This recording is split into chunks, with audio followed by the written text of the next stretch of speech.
Assalamualaikum warahmatullahi wabarakatuh. Selamat siang teman-teman semua. Salam dahsyat. Perkenalkan, saya Wisnu Kristianto dari PT Dwi Mitra Teknindo. Pada kesempatan kali ini, saya akan mengajak teman-teman semua untuk melihat salah satu proyek referensi kami, yaitu proyek instalasi AHU untuk ruangan liquid production di salah satu pabrik farmasi ternama di Pulau Gadung, Jakarta Timur. Pada proyek ini, kami melakukan instalasi satu unit AHU DX yang akan melayani 2 buah ruangan yang diperuntukkan sebagai ruangan filling untuk area liquid production.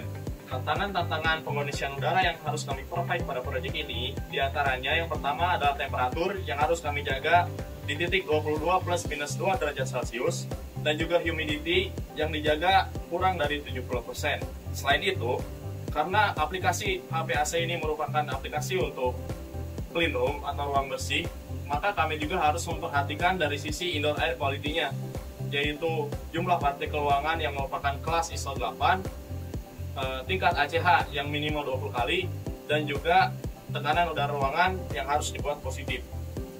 Lalu, bagaimana kami melewati tantangan-tantangan ini? Mari teman-teman, biar saya jelaskan. Untuk mencapai pengondisian udara ruangan yang diinginkan, sistem pengondisian udara yang kita install di sini adalah air handling unit dengan jenis direct expansion, yang dimana media pendinginannya merupakan refrigeran yang langsung disuplai ke dalam cooling coil AHU untuk menyerap kalor dari udara yang akan disuplai ke ruangan. Selain sisi pendinginan, kita juga menggunakan electric heater yang berperan sebagai pengondisi tingkat RH ruangan. Kombinasi dua komponen utama dalam AHU tersebutlah yang nanti dapat menentukan temperatur dan RH udara di dalam ruangan. Seperti yang sudah saya jelaskan sebelumnya, tingkat kebersihan udara ruangan juga perlu diperhatikan. Oleh karena itu, unit yang kami install sudah dilengkapi dengan 3 kali tahapan filtrasi udara. Yang pertama, udara akan melewati pre-filter dengan kelas G4, lalu melewati medium filter dengan kelas F8, dan terakhir melewati HEPA filter kelas H13 sebelum masuk ke dalam ruangan.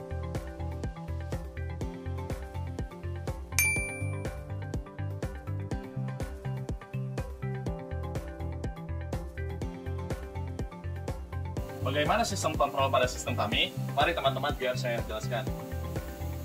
Teman-teman bisa lihat di sini, di pintu panel kami, yang pertama itu ada lampu-lampu indikator untuk power yang masuk ke dalam panel ini. Lalu yang kedua itu ada display dan juga kontrol dari temperatur dan humidity. Lalu ada selektor switch untuk on dan off-nya sistem. Lalu di sini masing-masing ada 3 set, yaitu lampu indikator on, lampu indikator off, dan juga lampu indikator trip ataupun alarm dari masing-masing indoor, outdoor, dan juga heater. Dan yang terakhir di sini adalah tombol push button untuk reset alarm jika terjadi alarm. Untuk sequence kontrolnya, jika teman-teman memutar posisi selektor switch dari posisi off ke posisi on, maka yang pertama-tama indoor unit kami akan langsung menyala atau running dan akan menyuplai udara ke dalam ruangan. Lalu selanjutnya dari suplai udara ke dalam ruangan tersebut maka akan terdeteksi oleh ADPS atau Air Differential Pressure Switch yang kami install di dalam unit AHU.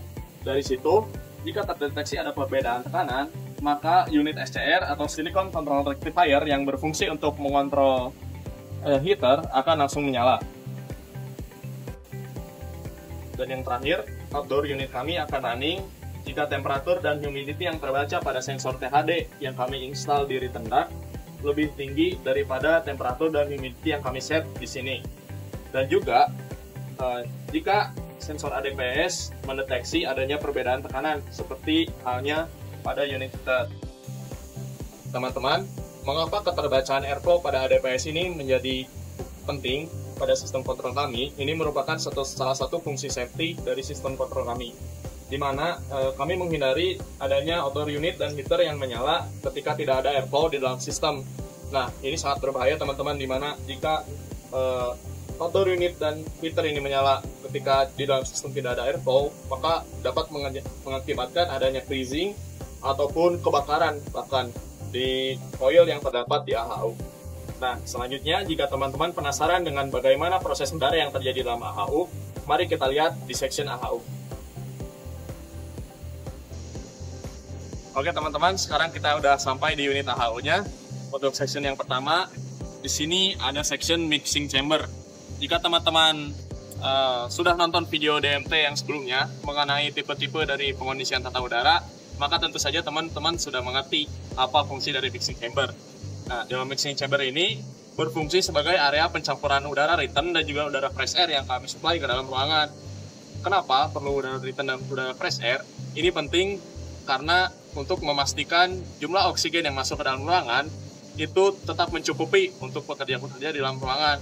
Selain itu juga udara yang didinginkan tidak terlalu berat dari segi temperaturnya karena kita melakukan recovery energi dari udara yang telah didinginkan. Selain itu, dalam mixing chamber ini juga kami menginstal pre-filter dengan kelas G4 dan juga medium filter dengan kelas F8. Untuk section selanjutnya, di sini ada cooling coil dan juga heater. Nah, inilah dua komponen utama yang berperan dalam pengondisian udara, yaitu temperatur dan juga humidity. Proses udara yang terjadi di dalam section ini adalah cooling dan dehumidifikasi. Selanjutnya, sini adalah unit blower dari AHU kami. Di sini kami menggunakan blower tipe sentrifugal yang menggunakan motor dan dihubungkan menggunakan dengan fan belt. Lalu yang terakhir, ini adalah section HEPA filter yang merupakan salah satu komponen penting dari AHU ini. Karena aplikasi kami adalah aplikasi untuk clean room, maka keberadaan HEPA filter ini menjadi penting untuk mencapai tingkat kebersihan udara ISO 8. Di sini juga tidak kalah penting kami menginstal untuk integrity test, plug untuk integrity test. Jadi bisa dilakukan pemeriksaan secara berkala terhadap tingkat kebersihan filter ini, apakah sudah bersih, apakah sudah kotor ataupun masih bisa digunakan. Salah satu standar yang lain juga dari unit kami di DMT yaitu adalah instalasi plug test di sini. Ini berguna untuk kami melakukan identifikasi terkait apa yang terjadi dalam pemrosesan udara yang berlangsung pada sistem kami.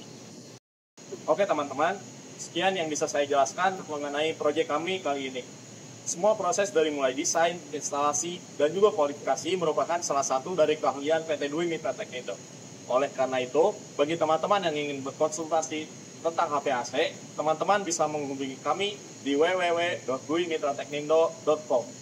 PT Dwi Mitra Teknindo, good engineering, good working, good after selling. Saya Wisnu Kristianto, pamit undur diri. Assalamualaikum warahmatullahi wabarakatuh.